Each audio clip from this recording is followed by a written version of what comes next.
receiving essentially copy and paste question lists with minimal time to respond from various different outlets with the exact same questions.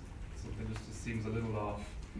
So let me just give you, hopefully for the last time, a little bit of context on the relationship between myself and Sean. Sean was chairman of my company Nutriband, which I founded for a number of years around 2017, 2018, through to the point that we were able to achieve our NASDAQ listing in 2021.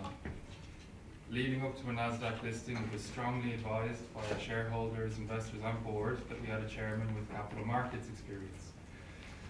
We proposed this to Sean. We asked him to voluntarily step aside on the same remuneration, and we would put Sergey Melnik as chairman, who had 20 plus years of capital markets experience. At this point, communication broke down. At the next shareholder meeting, Sergey was voted in unanimously by the shareholder, or not unanimously, by a majority of our shareholders, and he has been in the position of chairman since. I wish Sean nothing but the best in whatever he's working on now. I'd just like to be very upfront and make sure that you're aware of the situation that we're facing. Perhaps somebody is taking our breakup a little bit worse than me. But let's get to the order of business. There's a very specific reason why I wanted to have this